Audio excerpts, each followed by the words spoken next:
So, everyone got the verse with them? Okay. 1:1:13. Now I'm sharing the screen.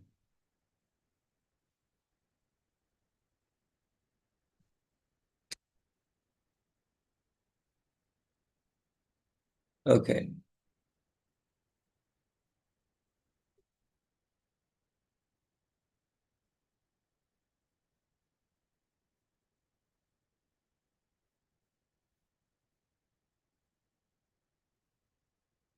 Here we go. Kanna shushu shamananam Anasushrushyamananam arhasyanganuvarnitum Arhasyanganuvarnitam yasyavatanam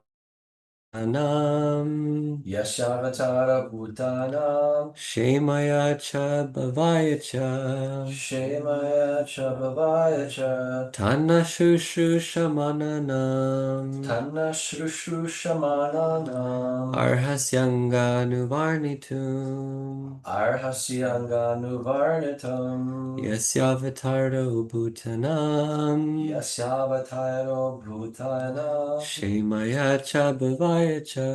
Shemaya Chabhavaya Cha. Maybe someone else wants to chant the verse. Tanna Sushrushyamananam Tanna shushu shamananam Arhasyanganuvarnitam arhasyanam Yasyavataro Bhutanam yasyavatardo bhutanam Shemaya Chabhavaya Cha. shemaya cha bhavaya cha. Tat, those, So, naha, nah, unto us. unto us. Shushu shamananam, Shushrushamananam. those who are endeavoring for, Those who are endeavoring for arhasi, Arhasi, ought to do it. not to do it. Anga, Anga. O Suta Goswami, Oh, Sutta Goswami. anuvarnitum, Anuvarnitum. to explain by following in the footsteps of previous acharyas. To explain by following the footsteps of previous acharyas. Yasya, Yasya. whose, Whose avatardaha, avatara. incarnation, Incarnation. bhutanam, Bhutanam. of the living beings, Of the living beings. shemaya, Shemaya. for good, For good. cha, Cha. and bhavaya, Bhavaya. upliftment, Upliftment. cha, Cha. and. And. Translation. O Suta Goswami, we are eager to learn about the personality of Godhead and his incarnations. Please explain to us those teachings imparted by previous masters, acharyas, for one is uplifted both by speaking them and hearing them. Srila Prabhupada's purport. The conditions for hearing the transcendental message of the Absolute Truth are set forth herein. The first condition is that the audience must be very sincere and eager to hear, and the speaker must be in the line of disciplic succession from the recognized acharya. The transcendental message of the Absolute is not understandable by those who are materially absorbed. Under the direction of a bona fide spiritual master, one becomes gradually purified. Therefore, one must be in the chain of disciplic succession and learn the spiritual art of submissive hearing. In the case of Suta Goswami and the sages of Naimisharanya, all these conditions are fulfilled because Srila Suta Goswami is in the line of Srila Vyasadeva, and the sages of Naimisharanya are all sincere souls who are anxious to learn the truth. Thus, the transcendental topics of Lord Sri Krishna's superhuman activities, his incarnation, his birth, appearance or disappearance, his forms, his names, and so on, are all easily understandable because all requirements are fulfilled. Such discourses help all men on the path of spiritual realization. Om Jnana Timirandasya Gyananjana Shalakaya Chakshuram Militam Yena Tasmai Shri Gurave Namaha Namo Vishnupadaya Krishna Preshtaya Bhutale Srimate Bhaktivedanta Swami Niti Namine Namaste Saraswati Devi Gauravani Prachardine Nirvisesha Shunyavadi Paschita Deshatardine Panchakalpatrubhischa Kripa Sindhu Evacha Patitanam Bhavane Vaishnavi Namo Namah. So it's probably clear to you that like Vyasadeva doesn't have to set up the Bhagavatam like this. You don't have to start with questions by the sages. That's the title of the chapter, right? This chapter is Questions by the Sages. But the sages who are asking the questions, I mean, it could just be implied. You can just roll right into the story if you're Vyasadeva. But there's something instructive here about the way that the Bhagavatam is starting. There's a lot of like just very like demonstrative behaviors. The way the sages are talking, the way they're asking their questions, making their inquiry. They're well, they're demonstrating what it means to be a good disciple, right? We are eager to learn about the personality of Godhead and his incarnations, is how they begin their verse here. So, um, you know, please explain to us those teachings imparted by previous masters, acharyas. So sometimes, pure devotees or very particular empowered devotees, they act in a way that doesn't appear to be like completely natural. And often it's because they're taking part in some kind of pastime of Krishna, right?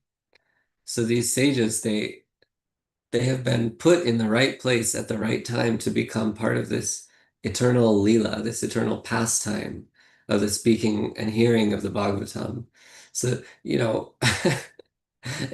all of their words are kind of exactly perfect, not because that's necessarily how they would talk to their friends, although maybe, but because they're in that place at that time to demonstrate something. And what they're demonstrating is how to how to inquire. Like we had a nice discussion um, about a week and a half ago with our friend Srinivas Prabhu here. He was talking about the kinds of inquiry that one makes to a guru, right? Some people think that, the guru-disciple relationship is for like, Gurudev, should I get married? Gurudev, like, should I like eat whole wheat bread or white bread? Like, actually, they become very dependent, the attachment is not very healthy. Such people don't have like hardly any independent capacity for thought. And they're misplacing their faith in the guru who's perfect in understanding of others. They're misplacing that faith in the guru for, kind of mundane things, which is not really in the guru's job description to be addressing. So that's okay. But the best thing is to develop that healthy spiritual relationship between guru and disciple where there's polite inquiry, demonstration of attentiveness, right? We are eager to learn. Polite inquiry, please explain. And then that the inquiry is about God. That's why you go to a guru, to learn about God. So we're eager to learn about the personality of Godhead and his incarnations. And also a great a great sign of health in the guru-disciple relationship is an understanding that the teachings of previous acharyas is what informs one's guru's position. In other words, if you think that some guru, so-called guru, is, coming up with like vastly new interpretations of basic core tenets of our philosophy, that's not a guru, first of all. And most importantly, that's not your guru, right? Srila Prabhupada talked about how the success of a guru is in kind of his taking the position of a parrot, right? Say that. Parrot. Talked about, I am just a parrot. I'm just repeating. As a parrot, you just say something and then they just repeat it back to you, right? So he's saying that my guru has taught me some things and I'm just repeating them. So of course, it doesn't mean actually just verbatim repeat everything your guru says. There can be appropriate venue for that, but we also, when we share Krishna consciousness, like understanding time, place, and circumstance is really important, right? So for example, if someone ever said like, well, Bhagavatam class has to be from 8 o'clock to 8:45, and that's the only time of day you can study Bhagavatam, right? That's not like, we're working people. We're studying Bhagavatam earlier in the morning, for example, right? Those kinds of things are details, but some things are irreplaceable. What's irreplaceable in our philosophy? Tell me something. Chanting. Okay, the value of chanting. Chanting the holy name. Yep, you're not going to be you're not going to make much of a home for yourself in Krishna consciousness if you don't chant. It's true. Anything else?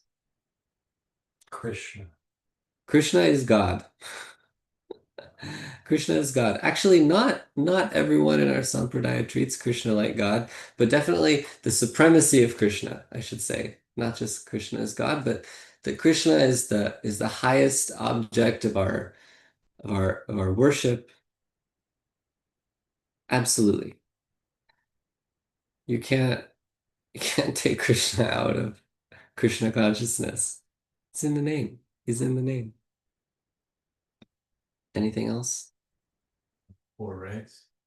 Regulative principles. Okay, sure. Yeah. There's like very clear instructions in the Shastra about how if someone wants to be a serious practitioner of spiritual life, they have to they have to practice some sadhana.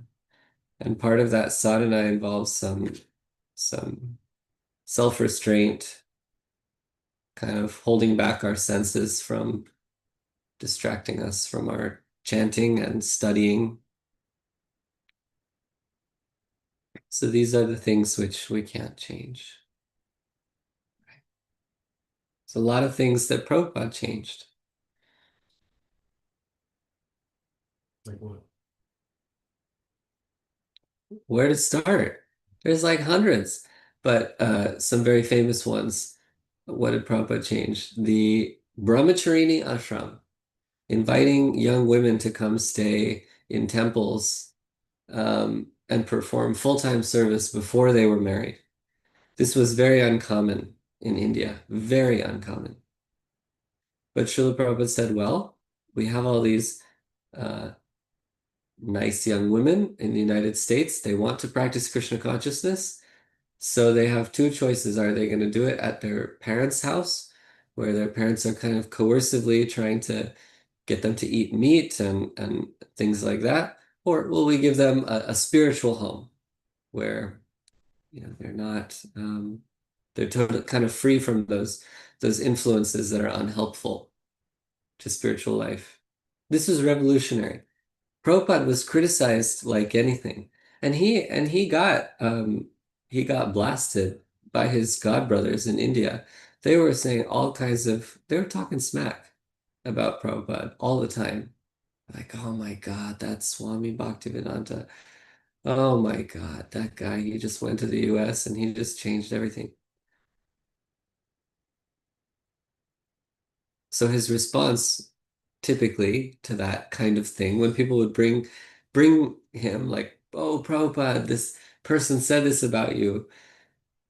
And he even writes this in his purports, actually, which is amazing. He says, just he talks about how those people who are complaining, sitting on their, thrones or whatever and complaining, have never made even a single devotee in the West. They have never shared Krishna consciousness with even one Western person. So therefore, their opinion is not valid because they're not contributing to Lord Chaitanya's movement. This is Lord Chaitanya's movement, every town and village. So they're not contributing. Better just leave them alone, right?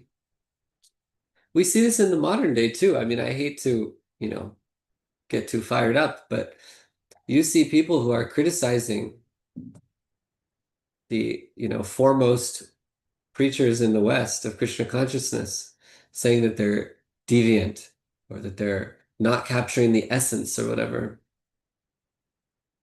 And frankly, almost always, whether those people are Westerners, by background or Easterners, where are they usually sitting on their fancy throne? In India, where it's easy to sell people on the idea of, you know, having a temple with no electricity. That's the kind of thing that these people think is like, cutting edge preaching in 2026. I mean, good luck. Good luck bringing that to Los Angeles. So the people that we should be listening to, and this is more sort of a reminder and instruction to my own self than to anyone else, but feel free to join me in this. The people we're listening to, the people we ought to be listening to, are the people that make reasonable adjustments to the presentation of Krishna consciousness to earn a captive audience in the West, because that is the spirit of Srila Prabhupada, right? So what was working in the 60s in San Francisco was like 6:30 a.m. kirtans because the people coming down from their acid trips would be like really excited to have something to kind of stabilize them. And then they would have breakfast with the devotees, nice heavy breakfast with the devotees. That was the appropriate preaching for 1969 in San Francisco. But, you know, it may not be in the modern day. It may be that people are at a different time of day looking for a different kind of engagement. We just have to meet them where they're at. If some people are looking for philosophy, give them philosophy. If some people are looking for, you know, hymnal, congregational hymnal chanting, give it to them. We've got it all. Krishna consciousness is very balanced and diverse. It's not like there's only one activity. I mean, I know up in the Bay Area, they're doing like cooking classes. They have a like an outreach center in San Jose. They're doing cooking classes. Some people want to, new vegetarians want to learn how to cook. Great, right? Captive audience. Of course, we never forget the philosophy. Before we lead kirtan, we might say a few words about the meaning of the holy name. After we give a cooking class, we might make a note about offering everything in gratitude back to the Creator. That's always there. Don't get me wrong, but we can't We can't be stagnant.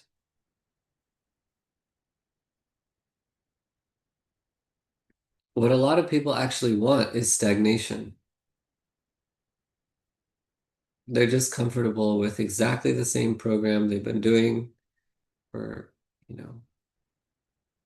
20 years, 30 years, 40 years.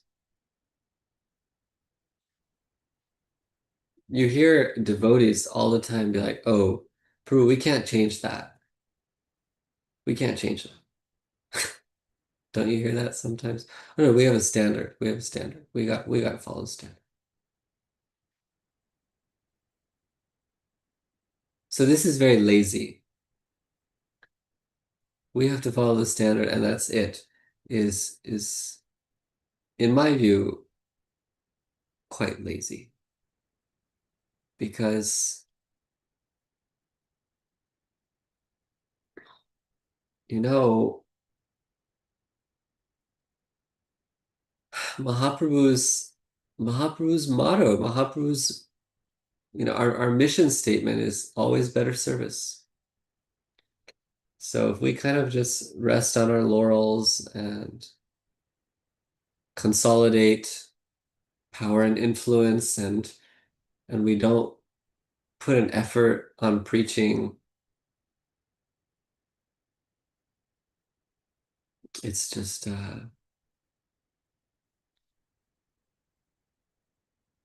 lazy.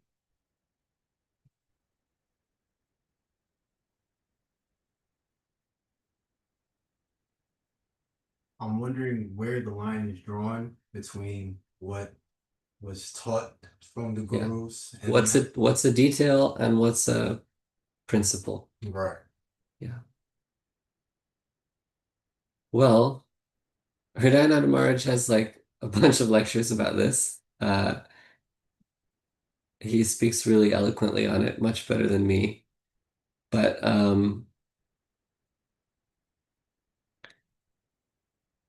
like you mentioned, like, Prabhupada gave his disciples many instructions, but five orders, right? There's there's actually one thing, there's only one thing that you have to do to be a devotee, right? Isn't that true? Only one. Out of those five, four of them are things that you have not to do. And only one of them is something you have to do, something, a positive order, not a negative one. It's to chant japa. So that's the foundation. Ultimately, all of our other services are in support of our chanting Hare Krishna. So we are doing prasadam distribution. We're reading Srimad Bhagavatam, all of that. But we're not reading Bhagavatam just to have a book club. We're trying to reinforce within ourselves the importance of chanting Hare Krishna. That is what we are meant to do, right? As the Bhagavatam goes on, it will become more obvious that kirtan is, yeah, but don't wait 49 years to to hear what's 10th, 11th, 12th. You get a lot in the later cantos that really hits home. Chanting Krishna's name is what we are supposed to be doing. So we're doing prasadam distribution, not because we think that if people, have prasadam halava in their lunch, that they'll just be saved, but because there's sukriti involved. There's benefit.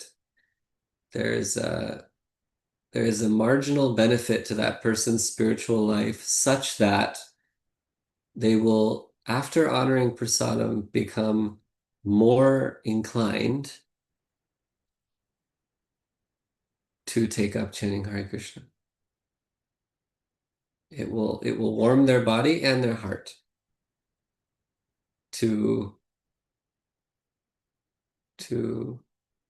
taking the next step.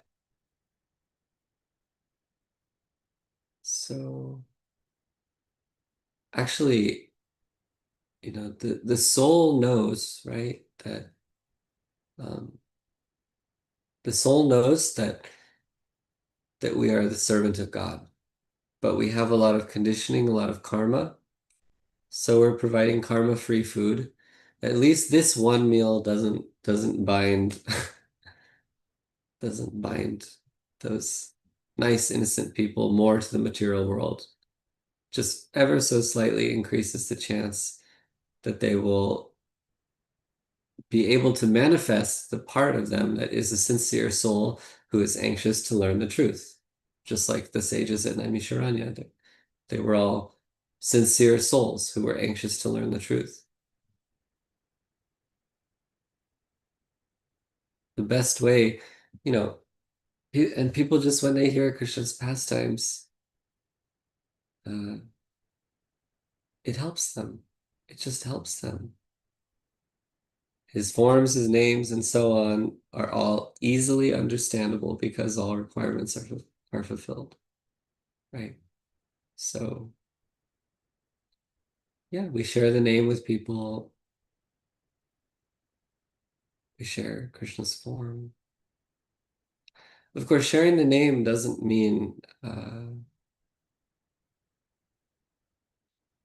there's kind of two ways to look at that, sharing the name.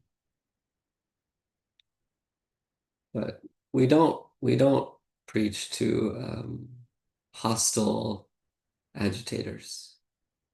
We're just kind of like, all right, man, you do you. But that doesn't, the offense against the holy names, talking about preaching to the faithless, it's not about innocent people. Innocent is kind of people that don't know. That's okay. It's okay. We're just not really going after the hostile people because it just gives them an opportunity to be more hostile and more offensive. Yeah. But anyway, ask yourself, is what I'm hearing encouraging me to chant Hare Krishna more or more seriously? And if the answer is yes, it's probably something reasonable. I think what you guys are doing at Krishna House is critical. So I think I would add sadhu sangha to Yeah. the list of things that to be a real devotee. I mean, chanting, of course, but you got Yeah. to have sadhu sangha. Yeah, you can't do it alone. You can't. It's very hard to succeed alone in Krishna consciousness, especially in Kali Yuga. There are so many distractions. So, yeah, let's all just keep hearing and chanting together, inspiring each other to hear and chant, and making little adjustments where needed. Anything to add from the in-person audience?